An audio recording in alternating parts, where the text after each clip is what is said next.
Hello friends, welcome back. This is Nima. Today I'm making a card using this set from Art Impressions. I already stamped all the pieces in watercolor paper, and I'm going to use my Artistro watercolor set to paint all this in here. I'm going to put some music. Enjoy it.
Now that all my stamps have been colored, I'm gonna cut the stamps. And I also cut a piece that it is 3 1/4 by 4 1/2 as a background. I'm using a stencil to add a little bit of color. The die that comes with the set, it cuts the stamps borderless, and it also make the pockets so you can insert in there all the pieces. Really cool, nah? I'm gonna create this background to put on top the card that is going to be on the bottom half of my paper. I'm using Stormy Sky to create the background, just a very, very light background. This swirly stencil in here will give it some background color. And in addition to the stencil in here, once I finish with the stencil, I'm gonna buffer everything of like adding an extra layer of the same color in here. I just want to bring some color to this background.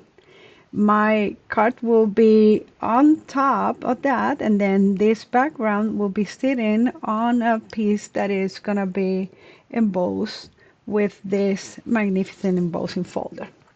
I have everything in here. I just have to build all this, and the first thing that I need to do is to insert all the pieces inside of the card.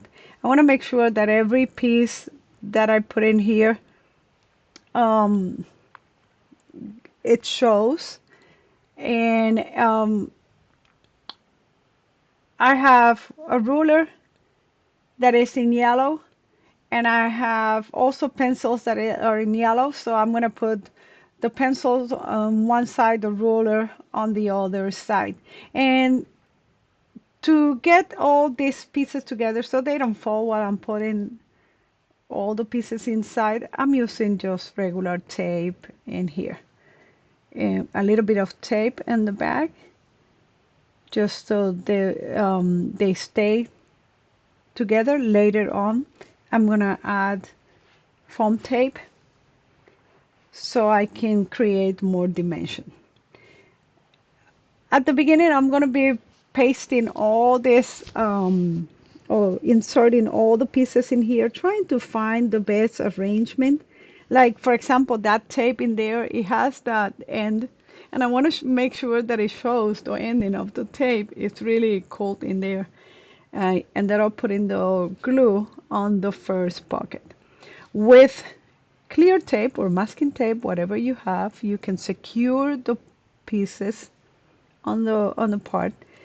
Again, I'm gonna add foam tape, so this is gonna be very, very secure, but I just want to make sure that nothing move until I put my foam tape.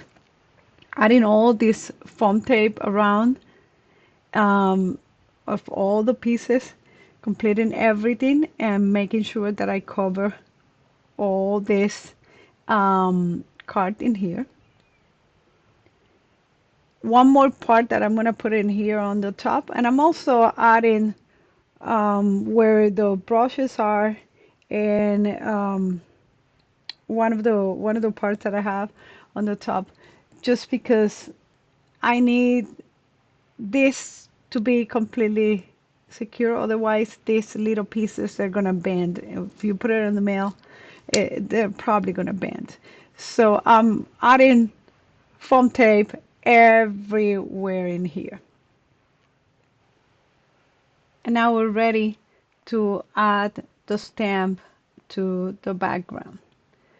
Once I place this in the right position where I want it, I want to add something else to the bottom, and it is to use a little bit of watercolor paint to create a grounding.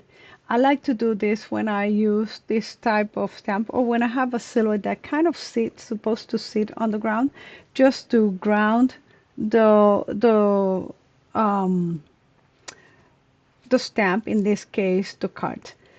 I'm using this yellow border just to create a layer in between my main card and the